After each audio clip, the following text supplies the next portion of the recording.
ഗവർണറുമായിട്ടുള്ളൊരു പ്രശ്നം ഉണ്ടായപ്പോൾ ഗവർണറുടെ ഉത്തരവാദിത്തങ്ങൾ എന്തൊക്കെയാണ്, ഭരണഘടന എന്തൊക്കെയാണ് പറയുന്നത്, ഈ കാര്യങ്ങളൊക്കെ പാഠ്യപദ്ധതിയുടെ ഭാഗമാക്കാൻ പാഠപുസ്തകങ്ങളിൽ കൊണ്ടുവരാൻ താങ്കൾ ശ്രമിച്ചു, അത് നടപ്പാക്കി. കേരളത്തിന്റെ വിദ്യാഭ്യാസ മേഖലയിൽ ഏത് തരത്തിലുള്ള പരിഷ്കാരമാണ് ഇനി വേണ്ടത്? ഇപ്പോൾ താങ്കൾ പറഞ്ഞു മതനിരപേക്ഷത ഭീഷണി നേരിടുന്ന ഒരു സമയത്ത്, നമ്മുടെ ഭരണഘടനാ അവകാശങ്ങളും മൂല്യങ്ങളും ഒക്കെ ചോദ്യം ചെയ്യപ്പെടുന്ന ഒരു കാലത്ത് ഏത് തരത്തിലുള്ള ഒരു മാറ്റമാണ്, ഒരു പരിവർത്തനമാണ് കേരളത്തിലെ വിദ്യാഭ്യാസം? വളരെ വേഗം ആവശ്യമുള്ളത് നമുക്ക് അത്യന്താധുനിക ശാസ്ത്ര സാങ്കേതിക വിദ്യ നമുക്ക് വിദ്യാർത്ഥികളിൽ എത്തിക്കണം. അതിനുവേണ്ടിയുള്ള കാര്യങ്ങളാണ് നമുക്കിപ്പോൾ ഇനി ഏറ്റവും കൂടുതൽ ആവശ്യമായിട്ടുള്ളത്. രണ്ടാമത്തെ കാര്യം, അക്കാഡമിക് ആയിട്ട് കുട്ടികളെ നല്ല ഉയർന്ന നിലവാരത്തിലേക്ക് ഇനി ഉയർത്തിക്കൊണ്ടുവരേണ്ടതായിട്ടുണ്ട്. പിന്നെ അതുപോലെ തന്നെ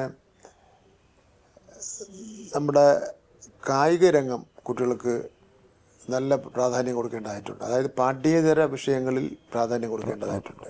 ആർട്ടിഫിഷ്യൽ ഇൻ്റലിജൻസ്, AI പോലുള്ള കാര്യങ്ങൾ കുട്ടിയെ നന്നായി പരിചയപ്പെടുത്തുക. ഇപ്പോൾ 80,000-ഓളം വരുന്ന അധ്യാപകർക്ക് AI ട്രെയിനിങ് കൊടുത്തു കഴിഞ്ഞു. അത് ഇന്ത്യയിൽ വേറെ ഒരിടത്തും ചെയ്തിട്ടില്ല. കുട്ടികൾക്ക് ഏത് കാര്യവും തീരുമാനിക്കാൻ കഴിയുന്ന ഒരു ധൈര്യം, സെൽഫ് കോൺഫിഡൻസ് അവർക്ക് ഉണ്ടാക്കുക. അത്തരം കാര്യങ്ങൾ നമുക്കിന്നിപ്പോൾ പുതുതായിട്ട് കൊണ്ടുവരേണ്ടിയിരിക്കുന്നു.